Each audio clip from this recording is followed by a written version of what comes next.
त्याचं कारण आवाजाला थोडंसं रिदम लागतो. आणि काल सुरवडच्या शाळेवर होतं कार्यक्रम. शाळेचा माईक असा होता की अख्खा निम्मा तोंडात घातलं तरी आवाज येत नव्हता. या कारणानं तुम्ही जसं एक बोट वर करा म्हणते ना, आवाज वाढवा. शाळेला आवाजच नाही एवढं सष्ट कुठनं वाढवायचा नाही. असो, वारकरी संप्रदायाच्या नियमानुसार हरिकीर्तन होईल. फक्त आज मिमिक्रीची अपेक्षा करू नका. विठ्ठला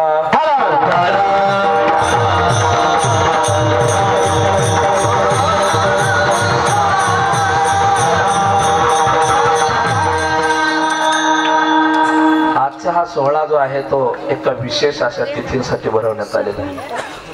नैमित्तिक असणारा हा सोहळा आहे. हिंदू धर्मामध्ये तिथीला फार किंमत आहे. पर्व विशेष भागवत धर्मी, वामन जयंती, नरसिंह जयंती, रामनवमी, श्रीकृष्ण जन्माष्टमी, उत्तम उत्तम शिवरात्री. तसं आपल्याकडे सण असतात अनेक, पण वारकऱ्याचे सण कुठले माहिती आहे का? आषाढी, कार्तिकी, भक्तजन येते. 12 महिन्याच्या असणाऱ्या ह्या एकादशी, 24 आणि 5 पर्व काळ, नरसिंह जयंती, वामन जयंती, प्रभू रामचंद्रांची, रामनवमी, भगवान श्रीकृष्णाची गोकुळाष्टमी आणि शंभू महादेवाची महाशिवरात्री, अशी 29 व्रत हे वारकऱ्यांसाठी आहेत. विठ्ठला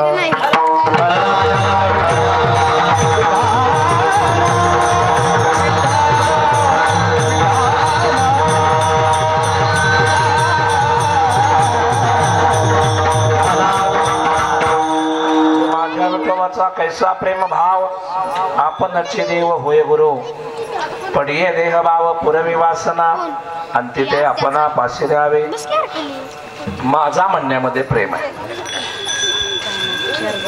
जगदवंदी श्री तुकोबाराच्या गाथ्यामध्ये प्रत्येक अभंगाला अनन्यसाधारण महत्व आहे. तुकोबारायला देवाची प्राप्ती होण्यापूर्वी काही अभंग आहेत आणि तुकोबारायांना देवाची प्राप्ती झाल्यानंतरचे काही अभंग आहेत. ज्यावेळी देवाची प्राप्ती होत नाही त्यावेळी तुकोबाराय वाचेला म्हणतात, गेही गेही माझे वाचे, गोड नाम विठोबाचे, डोळे तुम्ही घ्या रे सुख, पहा विठोबाचे मुख. बरोबर. हे कधी म्हणतात? देवाची प्राप्ती होण्याच्या अगोदर. आणि देव प्राप्त झाल्यानंतर तुकोबाराय काय म्हणतात? हाच अभंग बदलतात. पहिल्यांदा वाचेला घ्यायला लावतात, मनाला सुद्धा म्हणतात नको नको मना, तो माया आजार आहे ना, काळ आला जवळ ग्रासा. आणि परत म्हणतात माझे मनाचे आवडी, पंढरपुरास नेहन गुढी. देव पाहावयास गेलो तेथे देवच होऊन ठेवलो. खरं सांगू बसलेली मंडळी, आपण भाग्यवान आहात. भाग्यवान याच्यासाठी की या सृष्टीमध्ये जारज, अंडज, उद्वेजन, स्वेदज 4 प्रकारच्या योनीपासून प्रत्येक प्राण्याची निर्मिती आहे. बसलेली सगळी माणसं मनुष्य जन्मामध्ये आली हे आपलं भाग्य आहे. आज प्रमाणे टाळायच्या, वेळेमुळे टाळायचे. मनुष्य जन्म दुर्लभ हे मिले न बारंबार, तरू वर्षे पर गेले फिरणा लगे डार. झाडाचं फळ एकदा वर्ण तुटून खाली पडलं की परत करावं लागत नाही. अशा आशयाचा मनुष्य जन्म आहे. शेवटची पाळी एक मनुष्य जन्म, चुकली यावर मथरा. एकदा माणसाचा जन्म आपल्याला मायबाप मिळाला, पण नुसता मिळाला नाही. आपल्याला 2 डोळे, 2 कान, 2 हात, 2 पाय आणि 1 मुख दिलं. कशासाठी दिलं महाराज? हात दिले भगवंताच्या भजनामध्ये टाळे वाजवण्यासाठी, दुसऱ्याचा बाणपोक करण्यासाठी नाही. पाय दिले तमाशाला जाण्यासाठी, बरोबर का? ऑर्केस्ट्राला नाही. हस्त पवित्र यदि दान पुण्य, पाद पवित्र यदि तीर्थयात्रा, हा मुख पवित्र यदि नामघोष आणि हृदय पवित्र यदि ब्रह्मनिष्ठा. पाय दिले देवाच्या असणाऱ्या भजनासाठी जाण्यासाठी. आता हे महिला मंडळ एवढे आले ना, पुरुष मंडळ सगळ्यांचीच घरं मंडपाच्या जवळ नाहीत तेव्हा. काहींची 10 मीटर, काहींची 20, काहींची 100, काहींची 200, काहींची 2 किलोमीटर. आला ना तुम्ही? कशासाठी आला? की आज महाराज काहीतरी आपल्याला असा उपदेश करतील की तो जावयाच्या सासूच्या गोष्टीच्या पलीकडचा असेल. ऐका ना, नाहीतर आमचा सांगायचा आहे धंदा झालाय सांगायचा, तुमचा झाला ऐकायचा धंदा. दकटवाडी म्हणून एक गाव आहे मान तालुक्यामध्ये. 6 जानेवारी 2018 पौष शुद्ध एकादशीला संध्याकाळी कीर्तनाची सेवा होती माझी. आणि एवढं मी कीर्तन विनोदी केलं, व्यसनमुक्ती केलं, तंबाखूला चुना लावत. तो माणूस आला म्हणला, महाराज आज जेवढं तुम्ही ठोकलं ना व्यसनावर तेवढं कुठल्याच कीर्तनकारानं ठोकलं नाही. अशी कीर्तन झाल्यावर गावाचा उद्धार व्हायला जास्त वेळ लागला. 6 जानेवारी 2018 पासून आज 21 का 22 किती आहे, 21 फेब्रुवारी 2025 पर्यंत दकटवाडीच्या परिसरातून सुद्धा अजून गेलो नाही. उन्हाळ्यात दगड नदीत असतो, पावसाळ्यात दगड नदीत, हिवाळ्यात दगड नदीत. कितीही पूर नदीला येऊ द्या, दगड एक घोट सुद्धा पाणी पित नाही द्यावा. गावात कितीही अखंड नाम सप्ताह असू द्या, कितीही वारकरी भजनी असू द्या, कितीही एकादशीचं व्रत असू द्या, आणि कितीही नवनाथ पारायणाचा ग्रंथ वाचन असू द्या, माणसं बांडगावला, जावलीला, वारोगडला, कारुंड्याला जायची. बायच्या बांगडीचा आवाज आला की डबल आंघोळ करायची. असं मी स्वतः 26 वर्ष नवनाथ वाचलाय गुरुसाळ्यात येऊन बघा. डाव्या पायाच्या एका अंगठ्यावर नाथाचं मंदिर आहे आमच्या गावामध्ये. भारत देशामध्ये 29 राज्य आहेत, 5 केंद्रशासित प्रदेश आहेत, 7.5 लाख खेडे आहेत, आणि महाराष्ट्रामध्ये 37,295 ग्रामपंचायत आहेत, 288 विधानसभा मतदारसंघ आहेत, 48 लोकसभा मतदारसंघ आहेत, आणि देशात 544 लोकसभा मतदारसंघ आहेत.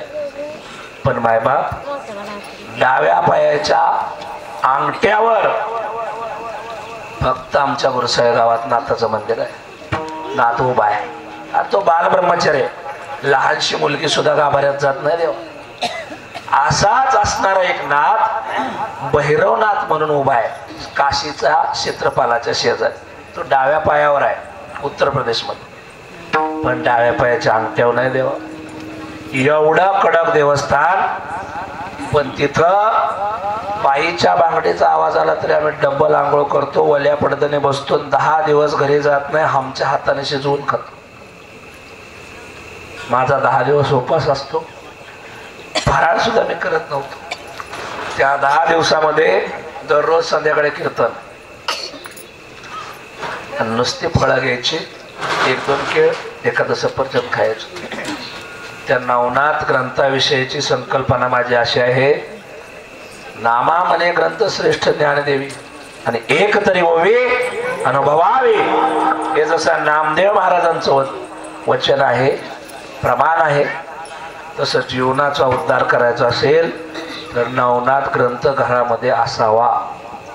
पण त्याचं पावित्र्य तेवढंच जपावा, नाहीतर तो ग्रंथ ज्ञानेश्वर महाराज माफ करतील, नाथ महाराज माफ करणार नाही देवा. एवढा कडक आहे. दारुड्या पोराच्या आईनं 24वा अध्याय वाचला तरी तो अध्याय नित्यपठन करिता मालू नरहरी धुंडी सुद्धा हे त्याचे लेखक आहेत. तो अध्याय नित्यपठन केल्यावर भल्या भल्यांची न जमलेली लग्न सुद्धा जमतात. आमच्या गावामध्ये पोराचं लग्न व्हावं म्हणून आईने वाचला तर पोरापेक्षा सुंदर पोरगी मिळाली होती. देवा विठाला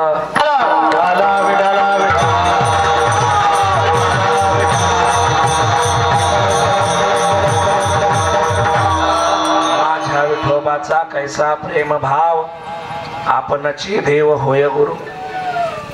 माझा म्हणण्यामध्ये प्रेम आहे.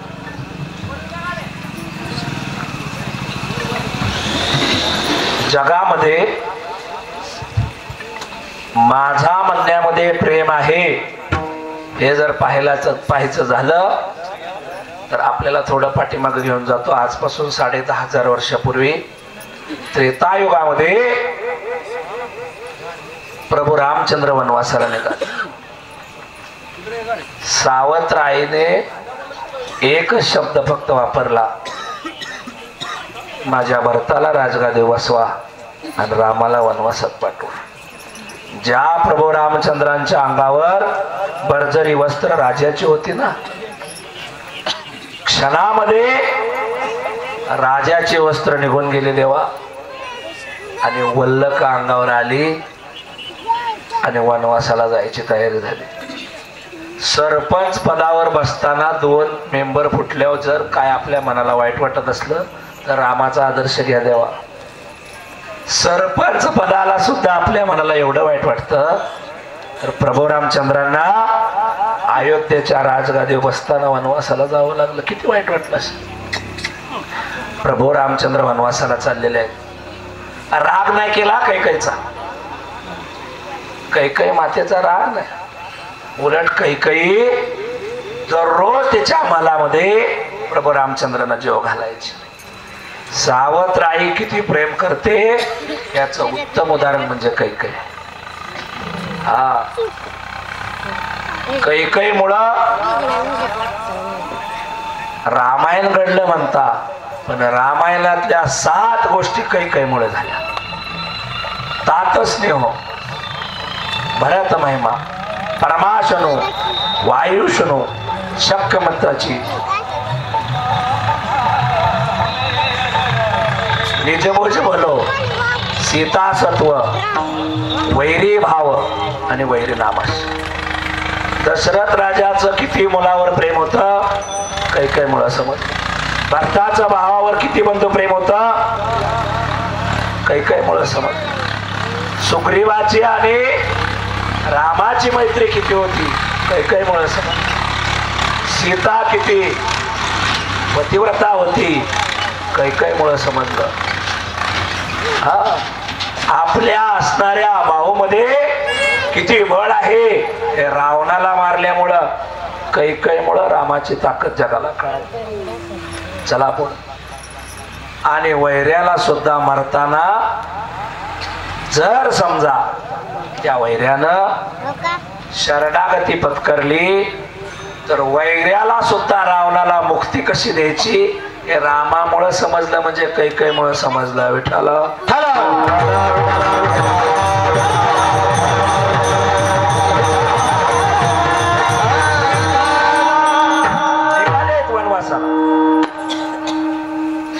लक्ष्मण जे आले आणि लक्ष्मण जे म्हणतात भैया मैं भी आपके साथ आऊंगा, मैं भी आपके साथ आऊंगा वनवास के लिए. भरत म्हणतो नहीं, पहले मैं जाऊंगा, जहां राम वहां भरत. भरत तू नको येऊस. का? तुला येता येणार नाही. का भैया? एकच सांगतो, तुला येता येणार नाही. का? तुला राजगादीवर बसायचे आणि राजगादी सांभाळायची, तुला येता येणार नाही. ठीक आहे. वंदन केलं भावाला. भावाच्या त्या असणाऱ्या पादुका घेतल्या आणि त्या पादुका खडाव त्या गादीवर ठेवल्या आणि भरतानं एकही दिवस गादीवर बसून राज्यकारभार केला नाही. रामाच्या पादुकाला स्पर्श करून दररोज कारभार केला. याला भरत म्हणतात देवा. आपला राम जर एकादशीला आळंदीला गेला किंवा पंढरपूरला गेला तर भरतानं एक काकरी काढली म्हणून समजायची मकतली.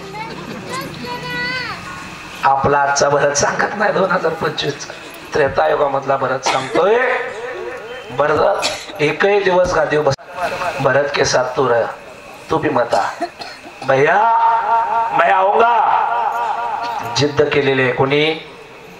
लक्ष्मणाने. आणि लक्ष्मणाला न्यावं लागलं महाराज.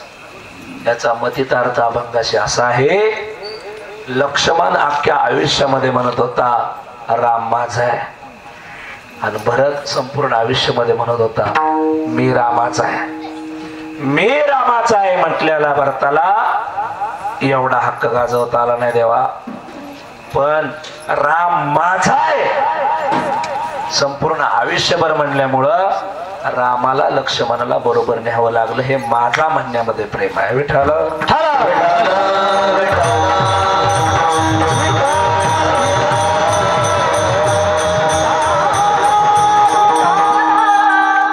जिल्हा परिषदेच्या शाळेमध्ये पुण्यामध्ये घडलेली घटना आहे. जिल्हा परिषदेची शाळा आहे का नाही आपल्या गावात? त्या शाळेमध्ये 7वी इयत्तेत शिकणाऱ्या मुलांना भूगोलाच्या शिक्षकांनी खडू घेतला आणि फळ्यावरती नकाशा काढून दावला आणि विचारलं बाळ उठ, हा कशाचा नकाशा? आता पोरं लय खोडील असते. एक पोरग मला म्हणलं महाराज तुम्ही दररोज एक गाव फिरता? म्हणलं हो. माझ्या एका प्रश्नाचं उत्तर द्याल? म्हणलं सोपं असत तर लगेच म्हणतात. पोरग म्हणलं येस और नो, हो किंवा नाही, रॅपिड फायर क्वेश्चन असतात ना, हा आणि ना यामध्ये जबाब द्यायचा. बर गाय दूध देते, त्याने प्रश्न विचारला.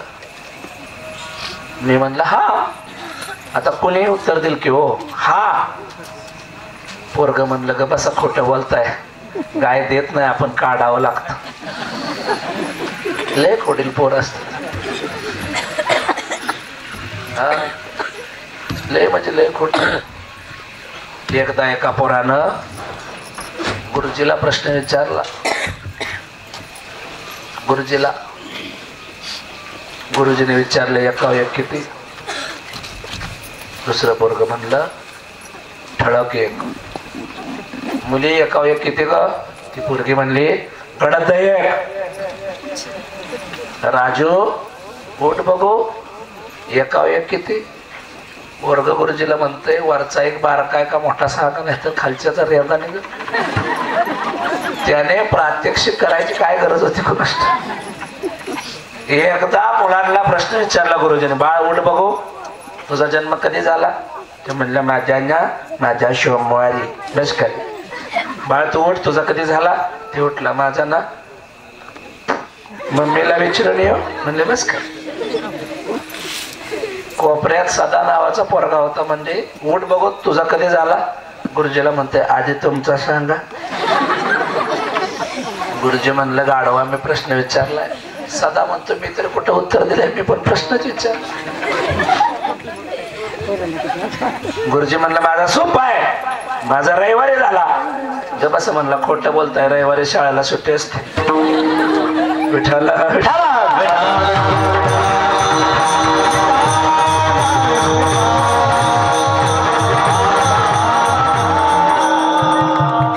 प्रत्येक मुलाला प्रश्न विचारत गुरुजींनी एका मुलाला विचारलं बाळ हा कशाचा नकाशा आहे? एका पोरानं उठून सांगितलं हा महाराष्ट्राचा नकाशा आहे. म्हणे बस. हा जगाचा नकाशा आहे. म्हणे बस. गुरुजीने काढला होता भारताचा नकाशा.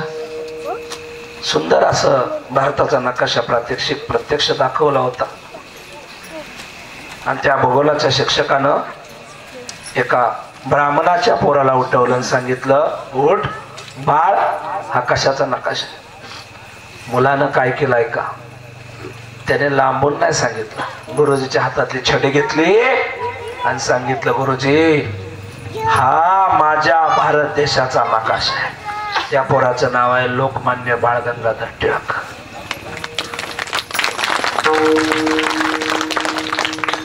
लोकमान्यांनी स्वराज्य हा माझा जन्मसिद्ध हक्क आहे ना तो मी मिळवणारच हे सांगितलं. त्याचं कारण लहानपणापासून त्यांच्यामध्ये ते बाळकडू घरातूनच पाजण्यात आले होते. छत्रपती शिवाजी महाराजांचा जन्मोत्सव झाला परवा, बरोबर? बसलेल्यापैकी सगळ्यांना माहिती आहे 19 फेब्रुवारी 1630 ला राजा जन्माला आले किल्ले शिवनेरीवर, आणि 3 एप्रिल 1680 हनुमान जयंती चैत्र शुद्ध पौर्णिमेला राजांनी 50व्या वर्षी शेवटचा श्वास घेतला. समुद्र सपाटीपासून 1350 मीटर उंचीच्या किल्ले रायगडावर आजही महाराजांची त्या ठिकाणी समाधी आहे. 50 वर्षाच्या आयुष्यामध्ये जगामध्ये अनेक राजे झाले. सिकंदर नावाचा एक राजा आहे, सगळ्याला ऐकून आहे. जगत जेता सिकंदर आहे का नाही? विश्व जिंकलं होतं त्या सिकंदरानं. जर्मनचा हिटलर, अल्लाउद्दीन खिलजी, गजनीचा मोहम्मद आहे का नाही? जगात अनेक राजे झाले, पण प्रत्येक राजाची कीर्ती 50 वर्षाच्या पुढे टिकली नाही. पण या भारत देशामध्ये एकमेव राजे शिवाजी महाराज असे जन्मले की परवा 395वी जयंती होती, तरी काल राजे जन्मल्यासारखं वाटत होते. चंद्र सूर्य आहे तोपर्यंत कीर्ती आम्हाला, कारण तो राजा इथं जन्मला आहे.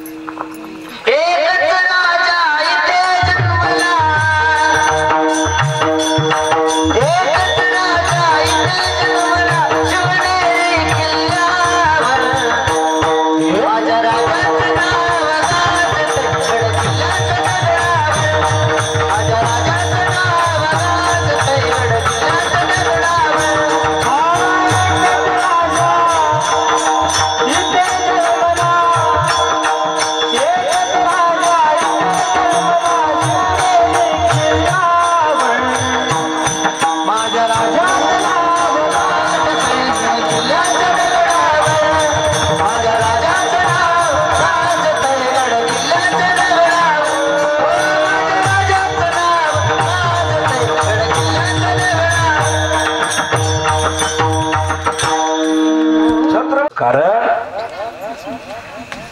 1992-93 ला दंगल झाली, सगळ्यांना माहिती आहे. कारण काय होतं? उत्तर प्रदेश मधल्या एका मशिदीला पाडण्यात आलं होतं. त्या मशिदीचं नाव आहे बाबरी मशीद, नाही का? 92-93 ला बाबरी मशीद पाडली, सगळा देश पेटला. धुळेला दंगल झाली, सगळं राज्य पेटलं. मालेगावला दंगल झाली, राज्य पेटलं. भिवंडीला हिंदू मुस्लिम दंगल झाली, अख्खं राज्य पेटलं. हैदराबादला दंगल झाली, अख्खा देश पेटला. काश्मीरमध्ये दररोज आतंकवाद्यांची दंगल आहे. काश्मीरी पंडितांवर हल्ला झाला, अमरनाथ यात्रेवर हल्ले झाले, महाशिवरात्रीला सुद्धा, कुंभमेळ्यावर सुद्धा हल्ले झाले. या देशामध्ये प्रत्येक राज्यात दंगल जाती दंगली झाल्या. पण भिवंडीच्या शेजारी कल्याण नावाचं गाव आहे, मुंबई पासून थोडेसे अंतरावरती आहे. स्वतंत्र महानगरपालिका आहे, कल्याण डोंबिवली महानगरपालिका. त्या कल्याण मध्ये सर्वात जास्त मुस्लिम बांधव आहेत. पण आज तागायत कल्याण मध्ये हिंदू मुस्लिम दंगल नाही देवा. कारण काय? कल्याण मधल्या मुसलमानांना त्यांच्या धर्माविषयी प्रेम नाही का? आहे की? तिथं हिंदू नाहीत का? आहेत की, तरी दंगल का नाही? जाधव बाबा, दंगल नसण्याचं एकच कारण आहे, कल्याणच्या सुभेदाराची सून आई समान वागणूक देऊन परत पाठवली होती. म्हणून कल्याण मधल्या प्रत्येक मुसलमानाच्या घरात छत्रपती शिवाजी महाराजांचे फोटो आहेत. म्हणून कल्याण मध्ये हिंदू मुस्लिम दंगल नाही. चला पुढे. लोकमान्य टिळकांनी सांगितलं, हा माझ्या भारत देशाचा नकाशा आहे, माझा म्हणण्यामध्ये प्रेम आहे. मग तुकोबाराय सुद्धा अभंगाच्या पहिल्या चरणात माझ्याच विठोबाचा का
माझ्या विठोबाचा कैसा प्रेम भाव, आपणचे देव होय गुरु. देव हा प्रेम भावाने जिंकता येतो बर का. सक्का भाव, चुलत भाव, मावस भाव, मानलेला भाव, आत्या भाव हा भाव नाही. भावेविना भक्ती, भक्तीविना मुक्ती, बळेविना शक्ती बोलू नये. भाव पाहिजे आणि जसा भाव तसा देव आहे. पंढरपूरला जायला निघालेला एक मनुष्य नातेपुतेच्या एसटी स्टँडवर थांबला. 20 वर्षापूर्वीची गोष्ट आहे. त्यावेळेस महाराज 1 रुपयाला पेपर होता, वर्तमानपत्र. हे सकाळ, संचार, नवाकाळ, ऐक्य, पुढारी, लोकमत, संध्यानंद 1 रुपयाला. भारतीय रिझर्व्ह बँक त्या नोटवलेलं असतं का नाही, पण खोट्या नोटवलेलं असतं भारतीय मनोरंजन बँक. आणि ते डुप्लिकेट नोट गाडी चालू होस तोपर्यंत ह्या खट्याळ गिरायकाने दिले नाही. आणि पुढारी नावाचा पेपर घेतला आणि 1 रुपयाची नोट खिडकीतनं बाहेर दिली.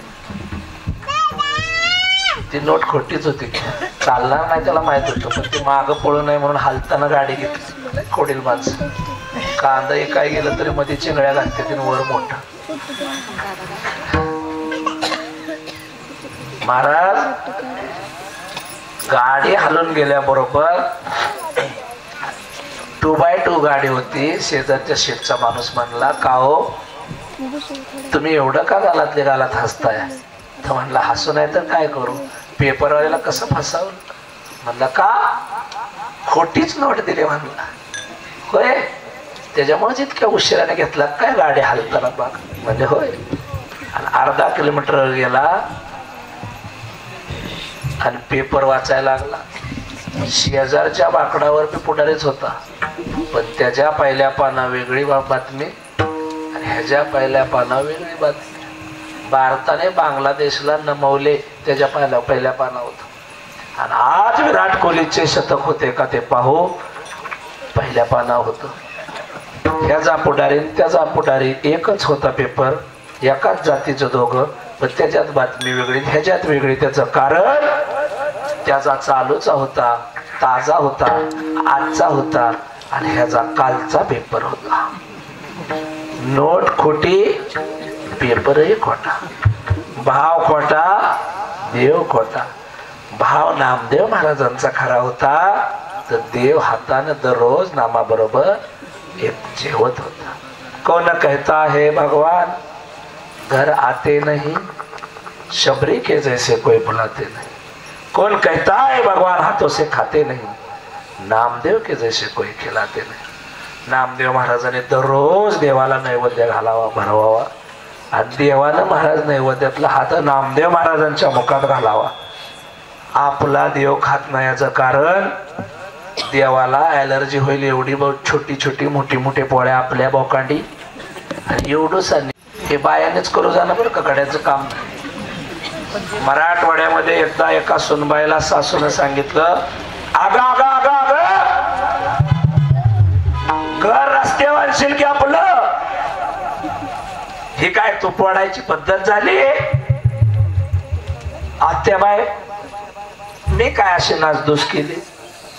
1 चमच्यावर तूप घेतलं हा आणि अख्ख्या गावाला 5000 लोकांना पुरवलं, तरी तुम्ही माझ्या नावानं बोट मोडताय. म्हणूनच ग, म्हणूनच आपलं घर रस्त्यावर आणशील दात खाऊन म्हणली सासू. म्हणजे का चमच्यावर तूप घालवलंस, चांडाने कुठं पाप फेडशील. आम्ही होतो गावात तेव्हा सुद्धा सप्त भरायचे, काल्याची पंगत असायची, तूप वाढाय माझ्याकडेच असायचं. मग आत्याबाई तुम्ही कसं तूप वाढायचं? मी चमच्यात याला आणला अख्ख्या गावाला, एका चमच्यात अख्ख्या गावाला. तरी मला म्हणताय की तो हात फुटके आहेस, उधळे आहेस, तुम्ही कसं तूप वाढायचा? आत्याबाईने सांगितलं तसं कोणी वाढू नका बर का, आता आम्ही उपाशी मारायचो. आत्याबाई म्हणली, मी तवा घेते, तवा त्यात कोळंग घेतीस तो आणि फक्त 1 थेंब तुपाचा त्याच्यात वाजवती, त्याचा जे धूर निघल धूर नुसतं धुकाट अख्ख्या पंक्तीतनं फिरावती. एवढी भारी आत्या निर्मला सीतारामनच्या जागेवर बसवली तर भारताचं सगळं कर्ज फिटलं.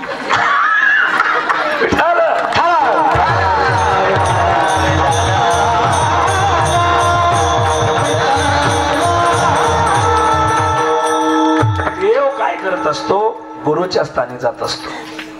गुरु तो ऐसा चाहिए कि शिष्य का कभी कुछ नहीं ले, और शिष्य तो ऐसा चाहिए कि गुरु को सब कुछ दे. कबीरदासजी सांगतात, गुरु आणि शिष्यामधलं नातं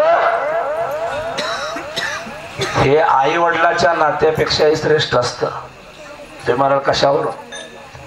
बसलेल्या प्रत्येक माणसाला बापाची संख्या 4 आणि आईची संख्या 5 आहे. लोक म्हणतील महाराज कीर्तन झाल्यावर भेटा. तो 2 बापाचा आहे म्हणलं एखाद्याला तरी माणूस महाराज बाह्या माग सारतो. महाराज तर कीर्तनात डायरेक्ट 4 बापाचा म्हणतात. ऐका, जन्म घालणारा पहिला बाप आहे. शाळेमध्ये विद्या देणारा दुसरा बाप आहे. आपल्याला जीवनामध्ये माळ घालणारा आपला गुरु बाप आहे.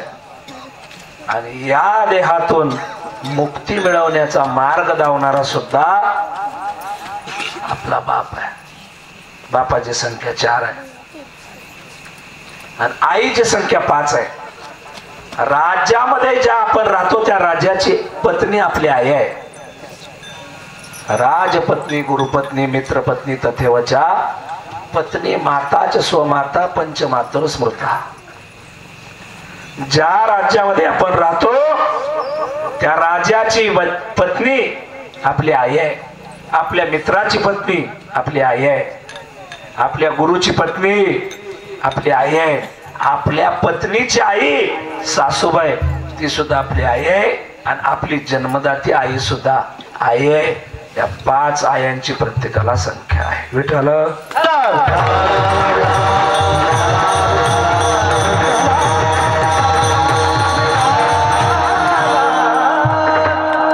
गुरु आहे. गुरु शिष्याचं सगळ्यात जास्त हित साधतो. तुम्ही म्हणाल महाराज असं झालंय का? चला पाठीमागं जाऊया आपण. आजपासून 5548 वर्षापूर्वी द्वापार युगामध्ये भगवान श्रीकृष्ण गुरु झाले. कुणाचे? अर्जुनाचे.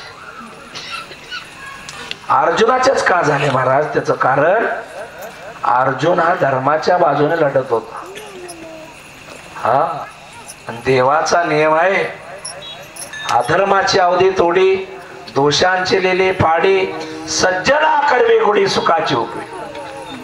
सज्जनाच्या पाठीमागं उभा राहायचा आणि दुर्जनाचा संहार करायचा हा देवाचा नियम आहे. हा युगानुयुग आहे. तैसे युगे युगे मी रक्षावे.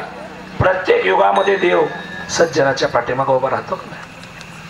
यदा यदा हि धर्मश ग्लानिर्भवति भारत. अध्याय क्रमांक 3 श्लोक क्रमांक 7. परित्राणाय साधूना विनाशाय दुष्कृत्मा धर्म संस्थापनार्थाय संभवामी युगे युगे. त्याच अध्यायामधला 8वा श्लोक. देव हा गुरु होतो. झाला का? हो झाला. अर्जुना लढायला तयार आहे? हो देवा मी लढायला तयार आहे. मग मी सांगल ते कर. काय? कुरुक्षेत्रावरती रथ ज्या वेळेस येईल त्यावेळेस मी रथ जिथं थांबवेल तू का त्या रथातनं खाली पाय उतार व्हायचं. आणि ज्या मोठ्या रथाच्या समोर आपला रथ थांबवलाय त्या प्रतिद्वंद्वी रथामध्ये लढणाऱ्या त्या योद्ध्याच्या समोर डावा पाय असा मुडपायचा आणि तो गुडघा जमिनीवर टेकवायचा आणि दोन्ही हाताने हात जोडून करकमळ जोडायचे आणि प्रणाम गुरुवर्य एवढंच म्हणायचं. अशाने काय होईल? करून तरी बघ. अर्जुन देवाचं ऐकलं आणि रथ कुरुक्षेत्रावर आल्याबरोबर पहिल्यांदा रथ थांबवला गुरु द्रोणाचार्यांच्या समोर. प्रणाम गुरुवर्य. गुरुंनी आशीर्वाद काय दिला नीट ऐका. तुमच्या निमगाव केतकीला तालीम असेल ना, आहे का नाही? 5 तालीम आहेत. सगळ्या चालू आहेत का? बर, 5 होत्या जेवढ्या खात्रीने म्हणलं ना म्हणून विचारलं, दुसरं नाही. हा चालू एकच आहे, कारण मी पहिलवान आहे आणि महाराष्ट्रात मला सगळ्या तालमी पाठ आहेत. त्या वाजताच बारामतीलाही भागनेराला विठ्ठल.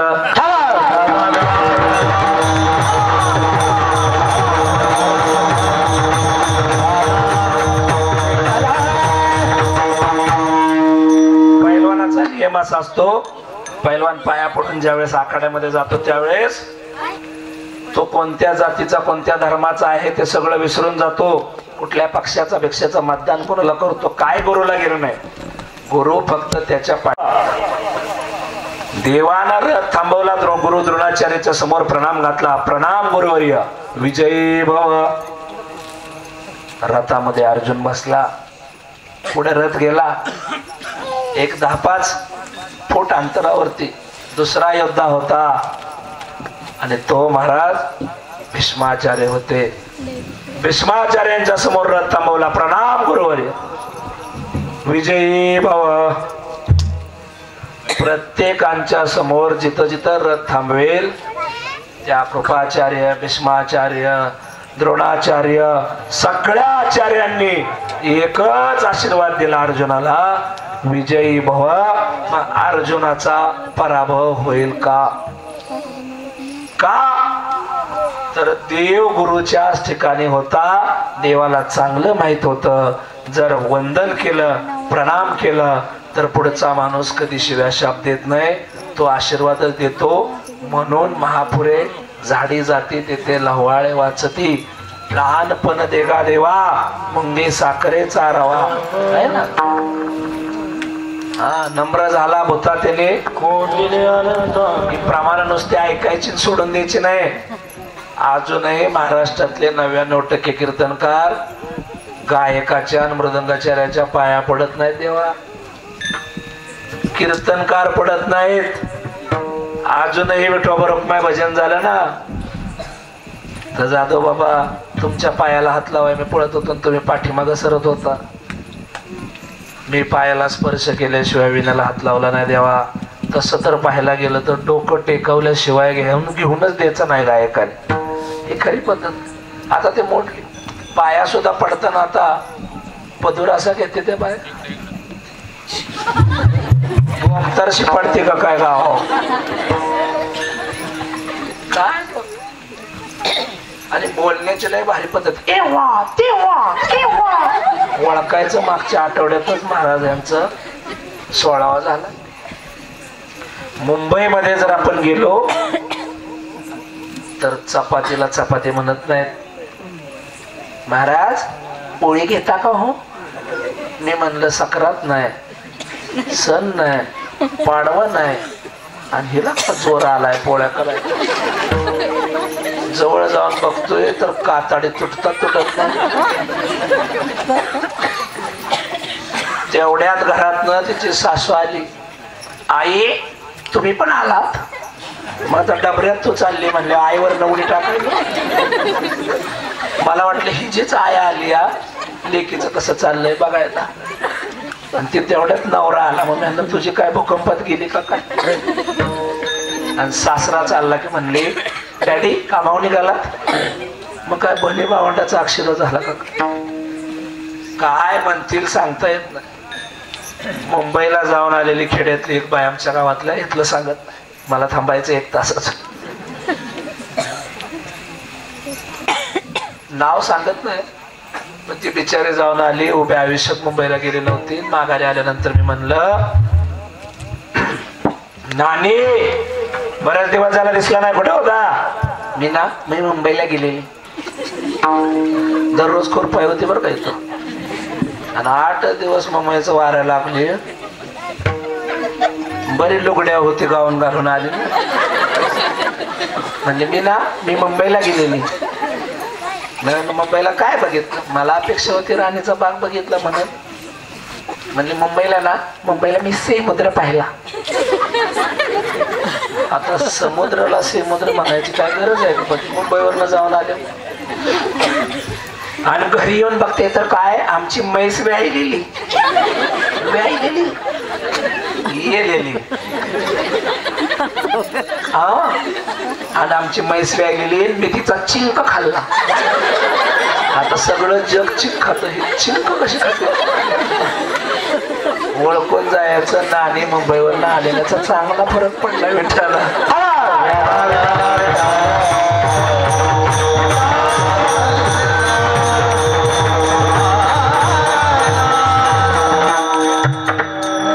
विजयी भाऊ म्हटल्यामुळं अर्जुनाचा विजय झाला.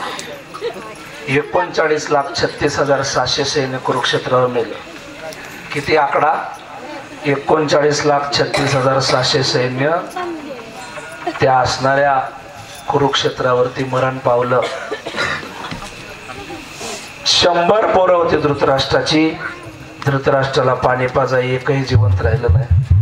पण 5 पांडवातल्या एकाच्याही केसाला धक्का लागला नाही. देव उभा मागे पुढे उगवी कोडे अशी परिस्थिती. पण अर्जुनाची देवाची एवढी प्रीती होती. एकदा सहज अर्जुन रथात बसलेला असताना त्याने एक बाग बघितली आणि त्या बागेकडे बघून अर्जुन म्हणतो हिथं जर सुभद्रा असती तर. अंतरेची घेतो गोडी बाहे जोडी भावाची. देव सोयरा देव सोयरा देव सोयरा न सांगता तुझं कळो ये अंतर. सगळं पाठन. पाहुण्या ग्रंथ करावे कीर्तन, पाहुण्या युट्यूब करावे कीर्तन नाही विठ्ठला.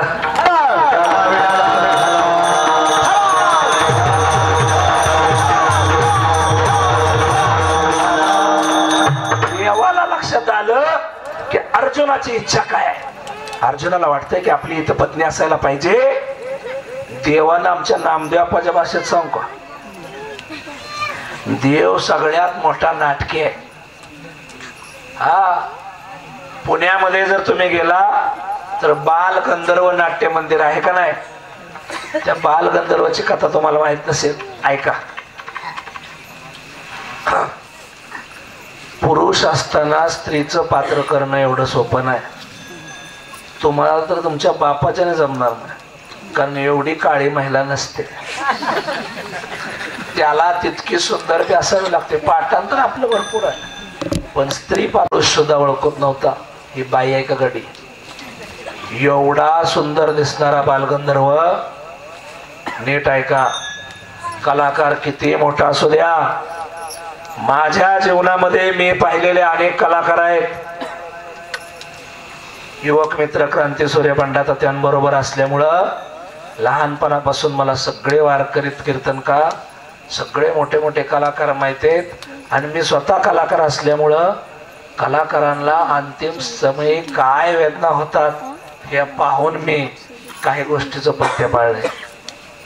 आज पथ्य सांगत वेळ बसत नाही, वेळ घालवत नाही. महाराष्ट्रामध्ये 2 कलाकार असे होते की एक पुण्याचे बालगंधर्व. मरताना महाराज 1 रुपया खिशात नव्हता. ज्यांच्या नावानं आज नाट्य मंदिर उभा केलंय, ज्यांच्या नावानं पुरस्कार दिला जातो बालगंधर्व पुरस्कार, त्या बालगंधर्वांनी मरताना केळं खाऊन फेकून दिलेल्या साली खाऊन आयुष्य काढलेलं आहे. तुका म्हणे इहलोकीच्या व्यवहारे नका किंवा काही ठिकाणी नाही. नये डोळे डोळे भरून राहो. ताकदीचा माझ्याकडे बलाढ्य ताकद आहे, मी पैलवान आहे. ताकदीचा, बुद्धीचा, संपत्तीचा, सत्तेचा जास्त धूर डोळ्यात जाऊ देऊ नका. 80,000 पोरं, 80,000 बायका, 1,00,000 पोरं, 1,25,00,000 नातू आणि 9,12,00,000 घरं ज्याच्याकडे होती साखी लंका सोन्याची, ती सुद्धा महाराज जाताना कवडी सुद्धा घेऊन गेला नाही. सांगा ती कवडी गेली नाही. एवढी सुद्धा कवडी जाताना दिली नाही. त्यामुळं बाल गंधर्वाचा प्रसंग सांगताना लक्षात घ्या, आपल्यावर सुद्धा 1.5 एकरच आपल्याकडे ऊस आहे. बाल गंधर्वाच्या रावणापेक्षा आपली वाईट अवस्था होऊ शकते. आणि दुसरे कलाकार आहेत महाराष्ट्रामध्ये, ज्या महिलेनं आपल्या डोक्यावर समई घेतली आणि त्या समईमध्ये तेल टाकलं आणि ती प्रज्वलित केली. हातावर 2, खांद्यावर 2 समई, 2 हातात 2 आणि महाराज 2 गुडघ्यावर 2 अशा 7 समया घेऊन खाली पायाखाली परात घेतली. परात आणि त्या परातीमध्ये राष्ट्रपती यांच्या समोर नृत्य करून दाखवलं. तर त्या बाईला महाराष्ट्रामध्ये तमाशा सम्राज्ञी म्हटलं जातं. तिला राष्ट्रपती पारितोषिक दिलं. पण नारायणगाव मध्ये थुंकलेल्या तंबाखूचं विडं खाऊन ती बाई मेली महाराज 2002 ला. मंगला बनसोडे मालती नामदार यांची आई विठाभाऊ मांग, ही कथा विठाभाऊ मांगची आहे, माझ्या पदरची नाही. पुशेगाव मध्ये मी एकदा कार्यक्रमामध्ये होतो, त्यावेळेस मी उभा राहून 2 मिनिटं श्रद्धांजली अर्पण केली होती. त्यामुळे मला माहिती आहे ती घटना 2002 ला झाली. छगन भुजबळ उपमुख्यमंत्री, विलासराव देशमुख मुख्यमंत्री होते. विठ्ठल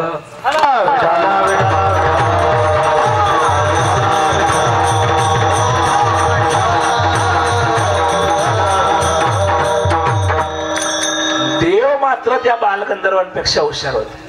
देवानं काय केलं, नामदेवाच्या भाषेत सांगायचं म्हणलं तर देवानं सुभद्रा झाला देव. सुभद्रा झाला देव. देवानं त्याच रंगाच्या पाटल्या घातल्या, बांगड्या त्याच रंगाचं पाताळ घातलं, त्याच रंगाचा जंपर, त्याच रंगाचं ती लिपस्टिक लावलं, त्याच रंगाची परस घेतली, त्याच रंगाचं नख पालिश केलं, त्याच रंगाची टिकली लावली आणि त्याच रंगाचं चपल्या घेतल्या. आणि देव जसंच्या तसं महाराज त्या बागेतनं अर्जुनाकडे बघतात. अर्जुन बांबून गेलं. अर्जुनाला वाटलं माझ्या मनात आलं पुढं माझी बायको. आणि मग देवाला सोडलं, म्हणजे रथातनं खाली उतरलं गेलं. बागत तिचा हात हातात घेतला. सकाळी 11ला सोडला, 4ला. तू इथं कशी, तू इथं कशी, तू इथं कशी, तू इथं कशी. आणि तिच्या केसातल्या वा काढत बसलं. अर्जुन म्हणजे माझ्या पद्धतीचं सांगतो, वा नव्हतं पण सोबत. आणि मग 4 वाजता त्याच्या लक्षात आलं, म्हणला देव उन्हात मेला असून कृष्ण. आता देवच सुभद्रा झालत. आणि 4ला हात सोडला. पण हात सोडताना बोटातली अंगठी काढली. म्हणलं तुझ्या बटपुड्याकडे बटपुड्या केलं. 80,000 रुपये तोळा झाले तरी बी अर्ध्या तोळ्याची घात. मी काय चंद्र काकाच्यात कामाला नाही, ऐकून येणार नसं. बर मग अंगठी घातली आणि अंगठी घातली आणि येऊ का म्हणलं. जेवढं आमचं करणार जाव वाटत नव्हतं, पाय निघत नव्हतं, एवढी मनमोहक बाग होती. पण तरी बी देव रथात बसलंय म्हणून तिकडं गेला. बर आणि आनंद व्यक्त करतोय.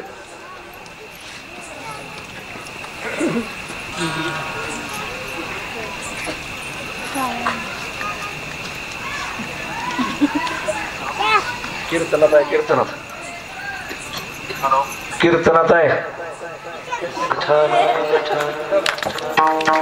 विठाला विठा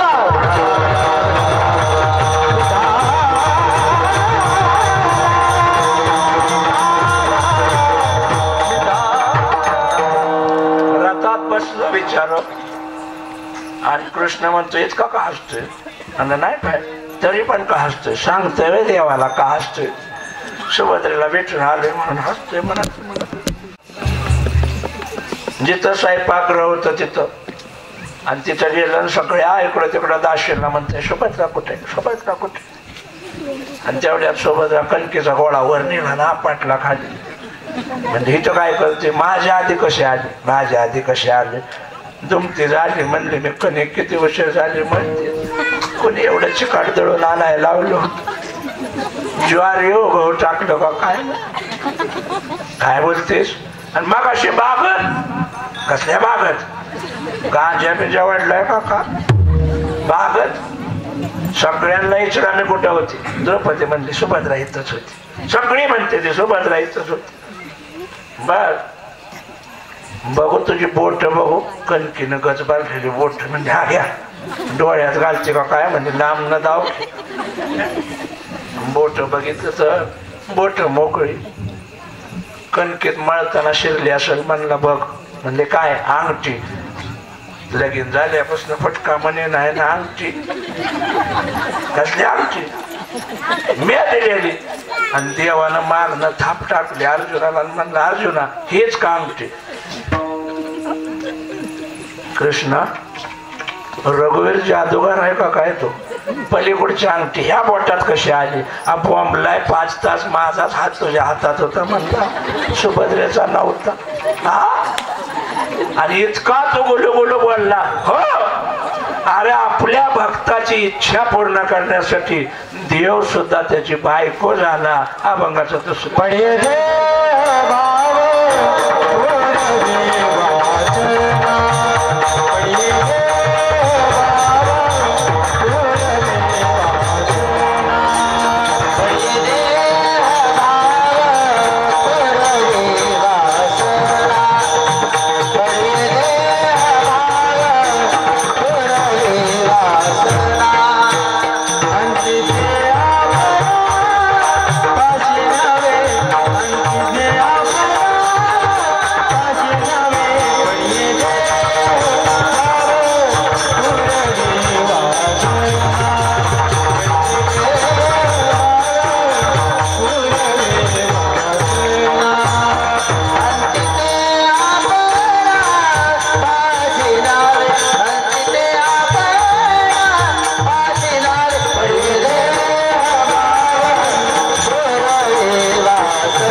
वासना पूर्ण करायची असते, कीर्तन करायचे. पण ये देह भाव पुरवे वासना आणि ते आपण पाशी न्यावे. देव काय करतो महाराज? भक्ताची इच्छा पूर्ण करतो. बर तुकोबाराय हे समजलं. साधकाने प्रश्न विचारला, देव कधी मागं पुढे उभा राहतो का हो? संकट आल्यानंतर पळून जातो तो मित्र नसतो महाराज. आम्हाला 12वीला एक स्थूल वाचनामध्ये पाठात धडा होता तिसरा 1998ला. नासी फडके नावाच्या लेखकांचा धडा होता. धड्याचं नाव होतं मित्र आणि व्याख्या होती, लेखक नासी फडके यांनी खऱ्या मित्राची व्याख्या कोणती सांगितलेली आहे. Double inverted comma. आपला जाणारा तोल जो सावरतो आणि आपल्या चुकीच्या दिशेने पडणारं पाऊल जो सुधरून चांगल्या दिशेला टाकतो, लेखकाच्या मते तो जीवनातला सगळ्यात खरा मित्र. हे आता निघलंय गाणं, मित्र वनव्यामध्ये नारव्या सार. पण आम्हाला 98ला सांगितलं नासी फडकेने, खरा मित्र म्हणजे तो असतो की आपला जाणारा तोल जो सावरतो आणि आपलं चुकीचं पाऊल चांगल्या मार्गाने जो टाकण्यासाठी प्रवृत्त करतो, तो खरा मित्र. बर, देव इच्छा पूर्ण करतो ना? हो. देव संकटाच्या वेळेस मागे उभा राहतो? हो. पुढे सुद्धा उभा राहतो? हो. लोकांनी विचारलं का हो तुकोबार आहे, असा देव मागं पुढे उभा राहिलेला कुठं पाहिलाय का? तुकोबार आहे म्हणतात पाहिलाय नाही, सगळ्या जगाला माहिती आहे. द्रौपदीचा प्रसंग बऱ्याच कीर्तनकारांनी सांगितलं असेल, आज मी वेगळा सांगणार आहे. जर तुम्ही महाभारत व्यासांनी लिहिलेलं व्यवस्थित वाचलं असेल तर भगवान श्रीकृष्णाच्या बोटाला कसं लागलं हा प्रसंग त्याच्यात आहे. द्रौपदीला साडी पुरवली, हे सिनेमात बी गावले, नाटकात बी गावले, पण भगवंताच्या बोटाला इजा कशी झाली ह्याची कथा बऱ्याच जणांना माहिती नाही. देवा महिला मंडळ, पुरुषांची कामं पुरुषांनी करू जाणं, महिलांची कामं महिलांनी करू जाणं. एक वेळ महिला पुरुषाचं काम कमीत कमी कसं बस तरी करेल, पण पुरुष तेच काम करू शकणार नाही. गुरुवारी नामदेव पण एकदा सांगितलेलं दृष्टांत आहे, सांगून जातो. नवरा बायकोची भांडणं झाली, हो नाही कोणाच्या सणासुदीची पण झाली, आणि नवरा म्हणला काय जुगारात करते, सगळं माझ्याच बोकाटी. बायको म्हणजे आमची कामं आमची आम्ही करू जात, तुझी कामं काय, तुझे काम अवघडायचे, खरा खरा खरा खरा लोचून काढची आणि टाकलं म्हणाय 4 दामट्या टाकती आणि दिवसभर घुरती. बर, आजपासून तुमची कामं आम्ही करतो, आमची कामं तुम्ही करा. हा, आणि दोघांनी करार केला. नवऱ्यानं बायकोची कामं करायची, बायकोने नवरे. नवरा म्हणला गहू काढून झालाय, बार रान नांगरायचे, तापट ठेवायचे, माती खालची वरण वरची खाली पलची नांगूर करायचं. बर, जैशा मारतो मारू द्या, मी कसा तरी झोपीन. तिने बिचारीने काष्टा कावला, जैशा लाडक्या दोन्ही झोपलं आणि गेली राहत. म्हणली भाकरीने अरे लवकर घेऊन या. कोणाला? नवऱ्याला देणार शिवा माझे कीर्तन कर. बर, म्हणलं घेऊन या, तू पोचस तवर मागणं आलो. हा, दुरटीच्या दुरटी घेऊन येतो. बर, लय मोठं बोलला होता. ही बिचारी गेली राहणार. आता बापजींनी आवता हाणले नव्हते, पण भाकरी धान्याची घेऊन येताना बघितलेलं असं माग रोम नाचतं ते धरलेलं. बैलांना हासोड खांद्यावर घेतला, चल लाड, आणि कसे का होईना पण त्याची मोरट्यानं वाकडे तिकडे यायची, पण ते नागोर दहा जमला तिला. 10 बऱ्या गेला बैल, 10 बऱ्या माघारी आला. जाती मुरढाला आणते, जाती मुरढाला आणते, भाकरीचा तपास नाही. तिने बैल तिथं सावतासहित उभा केली आणि हे आमचं ध्यान का आलं नाही म्हणून घराकडे गेली. जपा जपा घराकडे गेली. 12 वाजल्या, अजून न्यारी नाही. आता घरी काय गंमत झालती बघा. ही म्हणला होता पाहिजे तेवढी घेऊन येतो भाकरी, शिदोऱ्याच्या शिदोऱ्या घेऊन येतो, थापीच्या थापी. लय मोठं बोलला होता आणि पिठाची चिमट घरात नव्हती. पिठाची चिमट नाही म्हणलं भाकरी कशाच्या डोंबलाच्या का. बर मग त्याला युक्ती सुचली. पीठ नसल्यावर काय करते ते? बोंबलायचं का करते? तुमच्यात काय करते ते? पीठ नसल्यावर मागून आणतेच. एक दिवस दररोजच्याला काय करते? दळण करते ते. आणि दळण करायला त्याने कणगीत महाराज हात घातला आणि बाजरी काढली आणि बाजरी सुपात घेतली आणि सुपात पाकडाय बाजरी घेतली. अशी बाजरी वर, त्याच्यातली काठ कमी वर. आता कसं गोळायचं असतं ते बाप जन्मे माहित नाही. असं वर आपटायचा, वर आपटायचा, वर आपटायचा. हाय असं त्याच्यात सरळ बोटाने इचून काढायला सुरुवात केली. त्याला काय बॉम्बलाय दळण करा येईना.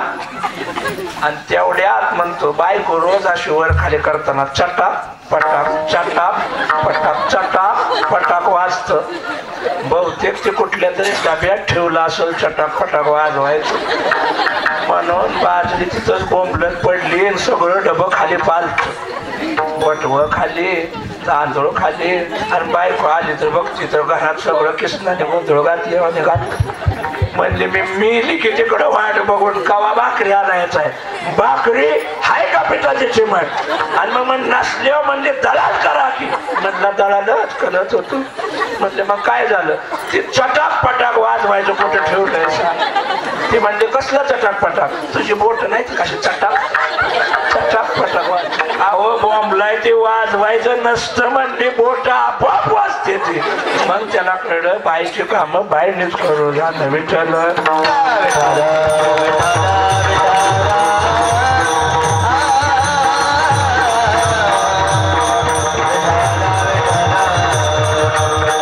तसं स्वयंपाकघरामध्ये सगळ्या महिला कोशिंबीर करत होत्या.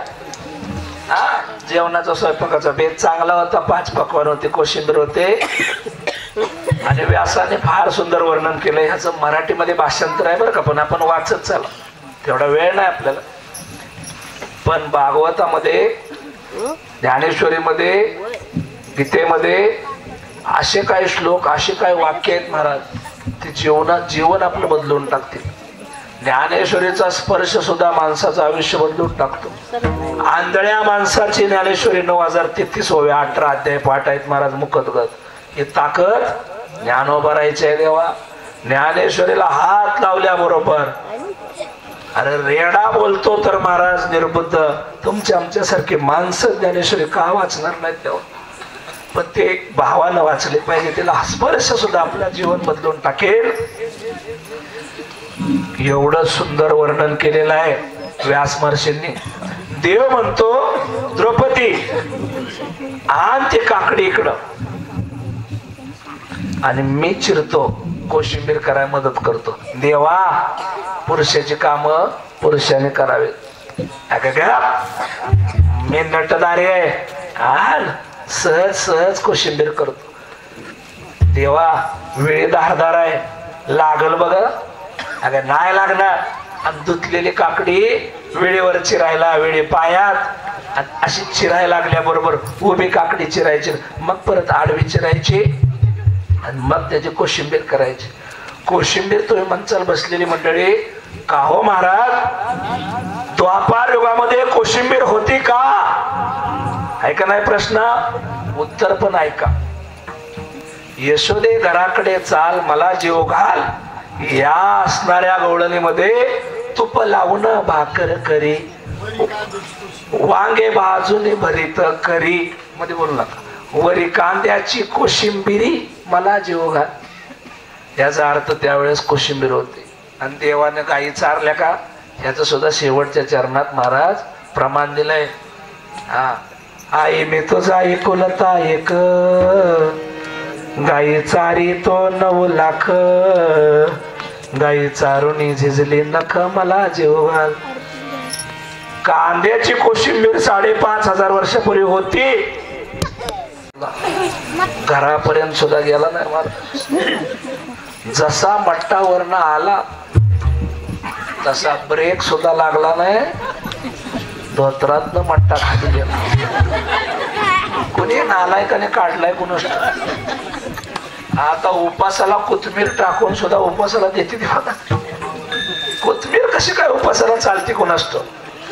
माणसं म्हणते महाराज असं द्या, घ्या चालवून, घ्या चालवून. तर घ्या चालवून, आम्हाला काय करायचं. देवानं काकडी घेतली, नीट ऐका. आणि अशी उभी चिरताना वर्णन फार सुंदर आहे बर का. उभी चिरताना देव म्हणतो 100 कोटीचा 1 अब्ज असतो, बरोबर.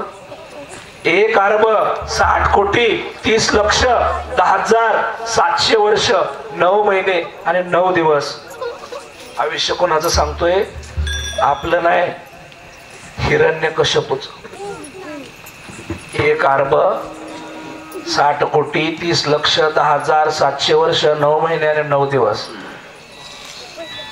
किती पंतप्रधान ग्रामसेवक त्याने उलट पालत केलं असते ना तुमची, तुम्ही घरी जाऊन हिशोब बघा. हिरण्यकश्यपूला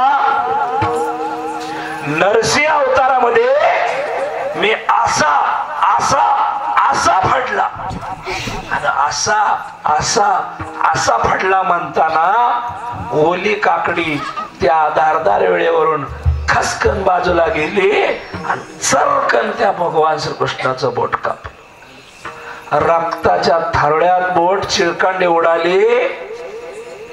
जी बहीण रक्षाबंधनला सगळ्यात आधी येत होती ती, दादा थांब मी कुठं तरी कापड शोधते दादा. नुसती ओरडली, कापड लगबगीने शोधत होती पण कापड गावलं ना सुभद्रेला. पण द्रौपदीनं पाठीमागे पुढचा विचार केला नाही. आपल्या भरजरी असणाऱ्या शालूला हात घातला आणि टारकन त्याचा फळा काढला आणि तेच कापड देवाच्या बोटाला गुंडाळलं. तर देवाच्या बापाला द्रौपदीचं उपकार भरसभेत फेडावं लागलं. देव उभा मागे पुढे उगवी पुढे संकट. मागे पुढे उभा राहे सांभाळत राहिला का नाही माग कुणाच्या? द्रौपदीच्या पाठीमाग उभा राहिला. दुःशासनाला खेचत आणली आणि द्रौपदीला विवस्त्र करताना अख्खं सभागृह बघत होत. 5 फूट 10 फूट 15 फूट 20 फूट 25 फूट उंचीचा ढीग लागला.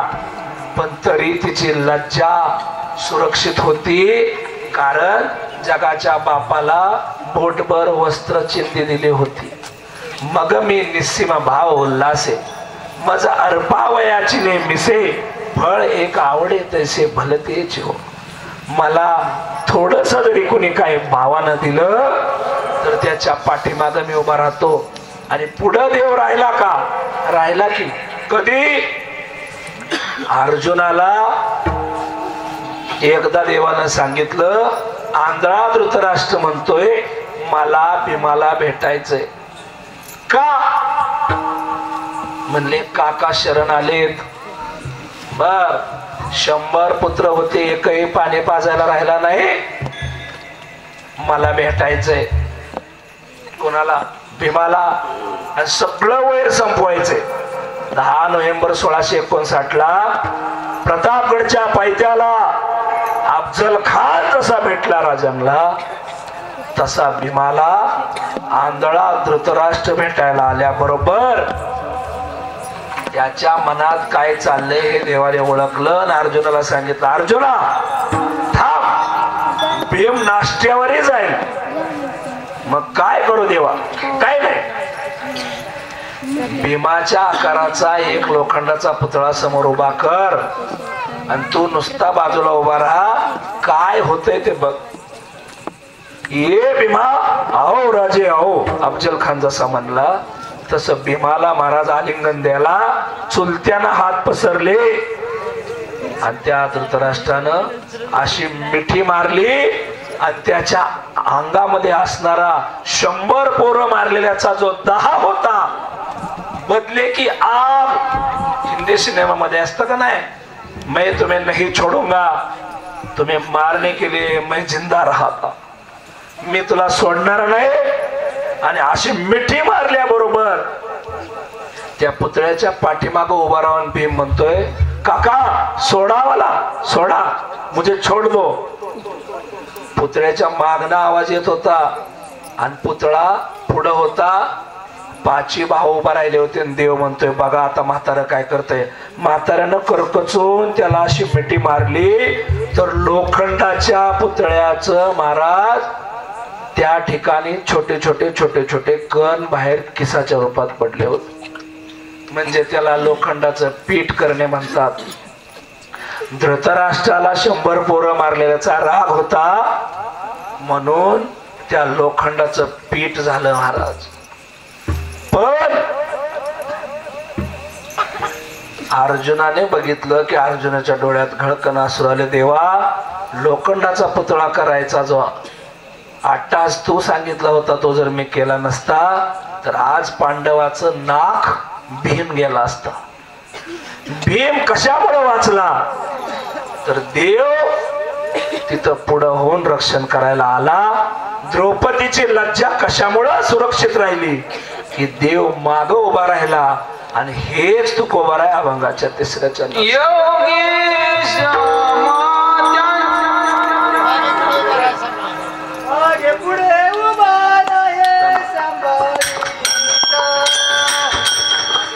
तुम्हाला त्याच चरणाला चाल म्हणायची का? मागे पुढे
मागे पुढे उभा राहे सांभाळीत आली आगात निवारावे.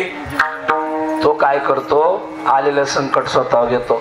आणखी काय करतो का हो तुकोबर आहे आपला मार्ग चुकलेला देवाला कळतो हो. तो चांगल्या मार्गाला आपल्याला नेतो हो. पण त्याला भावानं शरण गेलं तर ना हो. असा एखादा दाखला आहे का तर एका संतांची कथा आहे. संतांचं नाव मी शेवट सांगेन. पंजाब प्रांतामध्ये बिल्वमंगल नावाचा एक मुलगा होता. तरणा बांड मुलगा अतिशय देखणा सुंदर. वयाच्या 21व्या वर्षी त्याला देवाच्या प्राप्तीचं वेळ लागलं. सत्य परिस्थितीवर एका संतांच्या कथेवर मी बोलतोय. त्या बिल्वमंगलनं देवाची प्राप्ती करण्याचा अट्टहास केला. एक दिवस मला देव प्राप्त होईल बर. पण इथं महलामध्ये बसून नाही घरामध्ये नाही मग कुठं मी कुठं तरी वनामध्ये जाईन वनवासामध्ये जाईन तिथं मला देव प्राप्त होईल. मुक्काम दर मुक्काम मजल दर मजल एक एक दिवस तो महाराज तपश्चर्याच्या दिशेने गेला जंगलाच्या दिशेने गेला. आणि जाता जाता त्या पंजाब प्रांतातून राजस्थान गुजरात वाळवंटाच्या दिशेने चालला. पण त्या पंजाब या राज्यामधून बाहेर निघत असताना एका पानवट्यावरती सकाळच्या प्रहरी एक सुंदर स्त्री तिच्या असणाऱ्या मखमली आणि सुंदर काया असणारी स्त्री, मखमली वस्त्र आणि त्या पातळ वस्त्रामध्ये ती पाणवठ्यावरती आलेली त्या बिल्वमंगलला पाहिजे. एका संतांची कथा आहे, नीट आहे. बिल्वमंगलला ती स्त्री पाहिल्याबरोबर विषयाची वासना जागी झाली. देवाच्या प्राप्तीचं वेळ निघून गेलं आणि विषयाची वासना उत्पन्न झाली. पाणी घेतल्यानंतर तिच्या डोक्यावर तिने तो माठ ठेवला आणि लगबगीने घराच्या दिशेने चालायला लागली. भल्या पाटी स्त्री आहे, एकांतात आहे आणि तिच्यावर आता अतिप्रसंग सुद्धा आपण सहज करू शकतो. म्हणून तो बिल्वमंगल त्या स्त्रीच्या दिशेने तडातडा झपाझपा चालायला लागला. स्त्रीच्या लक्षात आलं, डोक्यावर असणाऱ्या त्या घागरीतलं पाणी अंगावर सांडल्यामुळं ती स्त्री अतिशय सुंदर, मादक आणि आकर्षक दिसल्याबरोबर याची वासना शिगेला पोचली आणि स्त्री जशी पुढे चालेल तितक्याच वेगाने हातीचा पाठलाग करू लागला. देवाच्या भेटीसाठी निघालेला मुलगा स्त्रीच्या असणाऱ्या पाठीमाग विषयाच्या वासनेने निघाला. ज्या गल्लीमध्ये ती राहते त्या गल्लीमध्ये तो गेला. ती जशी पुढे जाईल तसं तो पाठलाग करत गेला. तिच्या लक्षात आलं की कोणीतरी तरुण पाठलाग करतोय, म्हणून तिने त्या हंड्याचा विचार न करता घर जवळ केलं, अंगणामध्ये गेली आणि अंगणामध्ये गेल्याबरोबर घरात गेली आणि आपल्या पती परमेश्वराला उठवलं आणि म्हटले, माझा कोणीतरी पाठलाग करतय. पतीनं महाराज कुऱ्हाड घेतली आणि पती बाहेर पळाला. अंगणामध्ये सुंदर 20-21 तरुण त्या पतीनं पाहिला आणि त्याने कुऱ्हाड उघडले, सांगितलं, बोल, तू इथं कसं काय आलास? येण्याचं कारण काय? आता चूक झाली होती हे लक्षात आलं बिल्वमंगलच्या. बिल्वमंगलने सांगितलं, माझ्याकडून अपराध घडलेला आहे हे मला मान्य आहे. मला तुम्ही मारलं तरी चालेल, फक्त माझी एक इच्छा तुम्ही पूर्ण करा. कोणती? तुमच्या घरामध्ये पोती शिवण्यासाठी जे दाबण असतं, दाबण, ते दाबण आहेत का? ते म्हणलं, हो 2 आहेत. दोन्ही दाबणं काही क्षणासाठी मला मिळतील का? म्हणजे हो मिळतील, पण तुझी शिक्षा अटळ आहे. म्हणजे हो, मला कुऱ्हाडीने मारा, तलवारीने मारा, चाकूने मारा, मला संपवून टाका, फक्त मी प्रामाणिकपणे सांगतो, मी देवाच्या भेटीसाठी घरातून बाहेर पडलो होतो, पण तुमच्या पत्नीचं सौंदर्य बघून माझी विषयाची वासना जागी झाली, म्हणून मी तुमच्या अंगणापर्यंत आलोय, मला अपराध मान्य आहे. तो घरामध्ये गेला पती, आणि पतीनं महाराज ती 2 दाबणं आणली, त्या पोराच्या तरण्या बांध पोराच्या हातात दिली. नीट ऐका, त्या पोरानं दोन्ही दाबणं अशी मुठीमध्ये धरली आणि ज्या डोळ्यानं भगवंताचं रूप बघायचं होतं त्याच डोळ्यानं विषयाची वासना निर्माण झाली ना. स्त्री बघितली ना, ती कामाची वासना ज्या डोळ्याने बघितलं ते डोळे आजपासून जग बघणार नाहीत. त्याने दोन्ही महाराज दाबणं खास कन आपल्या बुबळात घातली आणि बुबळ रक्तबंबाळ झालं आणि दोन्ही डोळ्याने तो आंधळा झाला. ज्या स्त्रीचा पाठलाग करत होता ती स्त्री पळत आली. तिने त्या पोराला पाणी पाजलं, मांडीवर डोकं घेतलं आणि आईच्या मायेनं त्याला कुरवाळलं आणि सांगितलं, तुझी चूक नाही, पण एवढी मोठी शिक्षा तू स्वतःला का करून घेतलीस? पोरग म्हणतंय, आता सुद्धा मला लहान लेकरासारखं मांडीवर तू घेतेस, तुझं मन किती निर्मळ आहे आणि मी किती पापी आहे ग. त्या स्त्रीच्या लक्षात आलं पोराचा अपराध घडला होता. पण पती म्हणतो, आता तू आंधळा झालास, कुठं जाणार? इथंच राहा, आम्ही तुला जेव्हा खायला देतो, नको जाऊ कुठं. तो म्हणतो, नको. ज्या घरामध्ये माझा अपमान झालाय, ज्या घरामध्ये माझ्याकडून अपराध झालाय, त्या घरामध्ये पाणी सुद्धा प्यायला मला थांबता येणार नाही. माझ्या थोडी जरी माणुसकी शिल्लक असेल तर मी इथून जाणं उचित आहे. आणि तो पोरगा जंगलाच्या दिशेने गेला. नीट आहे का, जन्मजात आंधळा असणारा मनुष्य, त्याच्या इंद्रियामध्ये भगवंताने ताकद दिलेली असते. तो डोळ्याने जरी आंधळा असला तरी कान त्याचे तीक्ष्ण असतात, तो कुठलंही खेचून घेतो. बुद्धी त्याची तीक्ष्ण असते. एक अवयव देवानं जास्तीचा दिलेला असतो. पण 21व्या वर्षी आंधळा झालेल्या पोराला ठेचकुळून खाली पडायचा हो. जन्मजात आंधळा नव्हता तो. बुबळ बाहेर काढून आंधळा झाला. काय करायचं? जंगलात गेला, काट्यामध्ये गुंतला. वर जंगलातल्या एका ठांपेला डोकं धडकलं, रक्तबंबाळ झाला, पडला. पण रडला नाही. फक्त एकच म्हणत होता, देवा कितीही परीक्षा घे, पण एक दिवस मी तुला प्राप्त केल्याशिवाय राहणार नाही. ज्या डोळ्यानं कामाची वासना निर्माण झाली ते डोळे घालवले. जे पाय त्या अंगणामध्ये गेले होते ते पाय तुटले तरी चालतील, पण तुला प्राप्त केल्याशिवाय राहणार नाही. जंगलात वनात फिरताना महाराज निर्मनुष्य अशा जाग्यावरती तो गेला आणि एकच मुखामध्ये भजन होतं, गोपाला गोपाला देवकी नंदन गोपाला. त्या कृष्णाचं वर्णन, त्या कृष्णाच्या नामाचं वेड आणि त्या देवाच्या नावाचं चिंतन करत करत जंगलामध्ये फिरताना कुठेही गाई म्हैशी चरतानाचा, हांबरण्याचा आणि गळ्यातला घंटा सुद्धा वाजण्याचा आवाज येत नव्हता. अशा जंगलामध्ये घुंगराच्या काठीचा आवाज आला, खळ खळ खळ. आणि त्याच्या लक्षात आलं कुणीतरी एक इथं मनुष्य वनामध्ये पशु चारण्यासाठी आला असावा. मग तो पुढे चालला. तेवढ्यात मागून आवाज आला, अरे आंधळा आहेस का? दिसत नाही का तुला? पुढे मोठी दरी आहे, पडशील, फिर माघारी. ह्याला वाटलं एवढ्या निर्मनुष्य जंगलामध्ये कुणी नसताना घोंगराच्या काठीचा आवाज, आणि आवाज मोठ्यानं देतोय. माझ्या पाठीमागा असणाऱ्याला माझ्या पुढची दरी दिसते. याचा अर्थ जगातला सगळ्यात बारीक बघणारा दुसरा तिसरा कोण नसून माझा देवच असणार आहे. तोच म्हणतोय मला पुढे दरी. मुद्दाम आंधळा काय करतो? त्या दरीच्या दिशेने चालतो. पाठीमागून देवानं मोठ्यानं पुन्हा हाक मारली. देव म्हणतो, अरे वेड आहेस का? सांगितलेलं कळत नाही का? पाणवठ्यावर गेलतो, स्त्रीचा पाठलाग करत होता, तेव्हा वाट चुकली होती. आता तू भेटलाय, आता माझी वाट बरोबर आहे. आणि मग पुन्हा महाराज ते आंधळ पुढे चालणार. तेवढ्या देवाने पळत जाऊन त्याचा हात हातात धरला आणि गरकन माघारी फिरवला आणि मुस्काडीत दिली आणि सांगितलं, वेड्या किती वेळा सांगायचं तुझी वाट चुकली. दोन्ही हात जोडले आणि सांगितलं, देवा एवढ्या वनामध्ये वाट चुकली सांगायसाठी तो आला ना. आज खरं मला तुझी प्राप्ती झाली.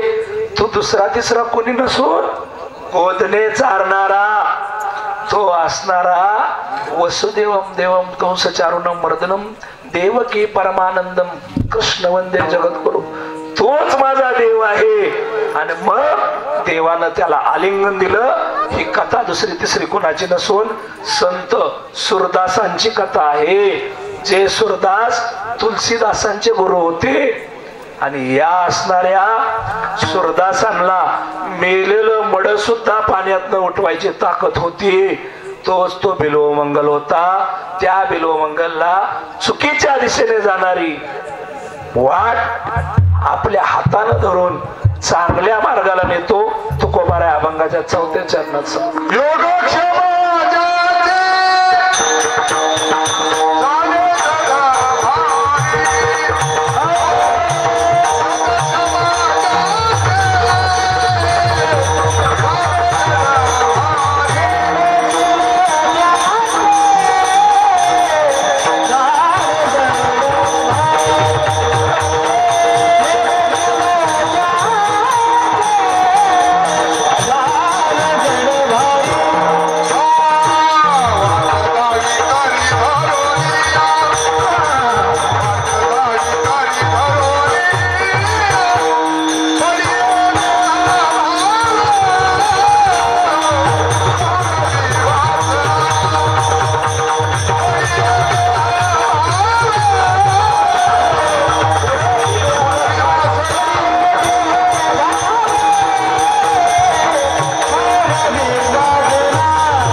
माझ्या विठोबाचा कैसा प्रेम भाव, आपणची देव होय गुरु, पडिये देह भाव पुरवी वासना, अंती ते आपणा पाशी नावे, करविली तैसी केली कटकट, वाकडे का नीट देव जाणे, किंबहुना तुमचे केले, धर्म कीर्तन सिद्धी नेले, तीर्थ माझे जिवरले पायी कपल.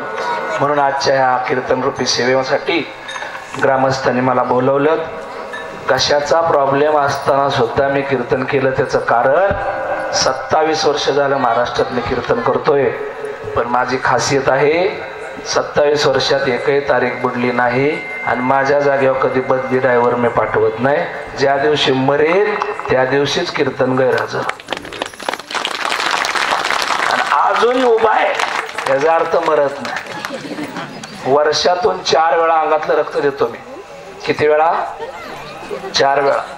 वयाच्या 55 वर्षापर्यंत मला रक्तदान करायला परवानगी आहे. 60,000 महाराष्ट्रात कीर्तनकार आहेत, पण 100 वेळा रक्तदान करण्याचा माझा संकल्प आहे. आतापर्यंत मी 68 वेळा रक्त दिलेलं आहे. काश्मीर ते कन्याकुमारी आणि गुजरात ते कोलकाता प्रत्येक राज्यामध्ये जाऊन मी रक्तदान देतो. मरताना जर समजा आपल्याला नातूंनी प्रश्न विचारला, बाबा आळंदीमध्ये तुमचा मठ आहे का? मी म्हणेन नाही. देहूमध्ये म्हणेन नाही. पंढरपूरमध्ये नाही. मग तुम्ही जीवनात काय कमावलं? मी पोराला सांगेन ती माझी फाईल घेवरची खाली, त्यात 100 सर्टिफिकेट आहेत रक्तदानाची. तुझ्यात जर धमक असेल तर त्याच्या 1/4 फक्त सर्टिफिकेट कमवून दाखव, पाठ थोपडतो तुझी. कारण स्वतःच्या शरीराला रक्त शिल्लक ठेवून दुसऱ्याला द्यायचंय देवा. माझ्या अंगामध्ये शरीरामध्ये रक्त शिल्लक ठेवून जगाला वाटायचे आपलं संपूर्ण नाही. नाही तर इंदुरीकर बाबा सांगतात ना, पूर्ण वस्त्रहीन मनुष्य चालला होता आणि त्याच्या कमरेला लंगोट होते, दुसरा त्याच्या अंगाला काहीच नव्हतं. त्याला म्हणला, का नागवा हिंडितो, ही घे. त्याच्या कमरेची काढली, जे काढली त्याच्या कमरेला राहिलीच नाही. तसं माझ्या अंगात हाय म्हणून मी देतोय. बरकड्या उघड्या पडलेल्याने धडा करू नका, चक्कर येऊन पडचाल. आपल्या रानात पेरायला शिल्लक ठेवून दुसऱ्याला देते ते, त्याला उपकार म्हणते ते. नाहीतर आपली नाव्याने सुताराने 3.5 पायल्या नेली आणि राहिलेली चिमणीला सुद्धा राहिली नाही. काय डोंबलं पेरता का? आपल्या खाड्यामध्ये शिल्लक ठेवून दुसऱ्याला देता याला आलं पाहिजे, ह्याला दाता म्हणतात. म्हणून कितीही जरी अडचण आली तरी 25 तारखेची कीर्तन सेवा दुसरीकडे अमरापूरला गेली होती. शिवानं फोन केला त्यावेळेस सगळ्या तारखा शिल्लक होत्या, पण त्याने मला एकदा सांगायला पाहिजे होतं की तुमची 25 घ्यायची. अचानक पॉम्पलेट पाठवली आणि दोन्ही गाड्या संकटच प्लॅटफॉर्मवर आल्या. आता महामंडळाचं काम आहे, कुठली तरी 1 तासाभराने गिरवी मुंबई 11:30 आहे फलटण मधनं आणि फलटण मुंबई 9 आहे. दोन्ही संकट नेल्या तर डिझेलला महाग. तासाच्या अंतराने नेला तर प्रवाशांची सोय होईल. म्हणून आजची सेवा आमचे परम मित्र धनंजय महाराज कदम पिरडेकर यांचे सुपुत्र अभिमन्यू महाराजांची होती. त्यांनी मोठ्या अंतःकरणानं बदलाबदली केली. ही वेळ माझ्यावर कधी येत नाही, पहिल्यांदाच आली, पण ती परमेश्वरानं टाळून व्यवस्थित नेहली, मार्गी लावली. म्हणून त्या देवाचं संतांचं एकदा चिंतन. तुकाराम तुकाराम.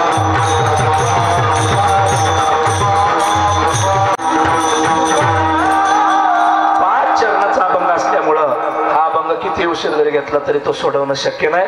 धावतं वर्णन फक्त तुमच्या समोर केलंय. प्रत्येक असणाऱ्या अभंगातल्या प्रत्येक असणाऱ्या चरणाला स्पर्श केल्याशिवाय कीर्तन आम्ही सोडत नाही. कारण गुरुवर्य नामदेव अप्पा शामगावकर आणि गुरुवर्य बंडातात्या कराडकर यांची आम्हाला शिकवण आहे. नुसतं विनोद करायला गेलं तर मी 5 तास हसवीन, घसा चांगला असल्यावर. 151 लोकांचा आवाज काढतो महाराष्ट्रात, 151. पण आज मला माझाच निघाला नाही. म्हणून ज्या गायकांनी मला आज साथ दिली त्या सगळ्यांचं महाराज मनापासून धन्यवाद देतो. ज्या मृदंगाचार्य तर नेहमी आपल्याला माहितीच आहे, यांची बोट सहज पडली तरी महाराज मेलेलं माणूस उठत. इतके चांगले मृदंगाचे. हार्मोनियमची साथ मला तिसरी वेळ असेल तुमची द्यायची. श्राद्धांच्या कीर्तनाला शिवाजी महाराज असायचे. महाराजांनी उत्कृष्ट चाल गायली. सगळेच महाराज इथं मस्त अतिशय सुंदर वातावरण आहे. मग तुकोबारायांचा हा एवढा मोठा अभंग असल्या कारणानं 2 तासात बसणं शक्य नाही. यानंतर जेवणाचा कार्यक्रम आहे. 2 मिनिटं चालते तिला जाहिरात म्हणतात. 5 मिनिटं चालतं त्याला ऋणनिर्देश म्हणतात. 15 मिनिटं चालतं त्याला प्रवचन म्हणतात. अर्धा तास चालतं त्याला व्याख्यान म्हणतात. 2 तास चालतं त्याला कीर्तन म्हणतात. आणि रातभर चालतो त्याला तमाशा म्हणतात. मला तो करायचा नाही म्हणून सेवेला इथंच पूर्ण वेळा. तुकोबारायांनी सांगितलं, सज्जना हो, तुम्हाला पटलं देव मागं पुढं बसतो. हृदयामध्ये भाव असला की देव सगळ्या वासना पूर्ण करतो. पटलं. पण तुमच्या मनामध्ये अजूनही विश्वास नसला तर एक दृष्टांत सांगतो. देवावर विश्वास असणं आणि देवावर विश्वास नसणं दोन्ही देवाचे भक्त आहेत. एक भक्त असा आहे त्याचं नाव आहे अर्जुन. अर्जुनाबरोबर देव दररोज खेळत होते, बागडत होते, एका महलात राहत होते, जेवत होते. अर्जुनाच्या रथाचे सारथी भगवान श्रीकृष्ण होते. अर्जुनाची केस सुद्धा कृष्ण कृष्ण म्हणत होते. एवढी सख्यत्वाची प्रीती अर्जुनाची आणि दास्यत्वाची प्रीती प्रभू रामचंद्रांच्या प्रती अंजनीचा पुत्र पवन पुत्र हनुमानाची. 7.5 लाख खेड्यामध्ये मारुतीचं मंदिर नाही असं गाव नाही. पण अख्ख्या भारतात अर्जुनाचं कुठंच मंदिर नाही. याच कारण लाव धनुष्याला बाण म्हटलं तर अर्जुनाने शंका घेतली कृष्णावर, विश्वास 100% ठेवला नाही. आणि जय श्रीराम म्हणल्याशिवाय जीवनात कुठल्या कार्याची सुरुवात मारुतीनं माझ्या केली नाही. म्हणून मारुतीचा विश्वास आहे म्हणून जगात त्याचं मंदिर आहे. अर्जुनाचा विश्वास देवावर नव्हता म्हणून त्याचं कुठं जगात मंदिर नाही. म्हणून तुकोबारा अभंगाच्या शेवटच्या चरणात सांगतात, तुका म्हणे नाही विश्वास ज्या मनी, पहावे पुराणे विचारुनी विठाल.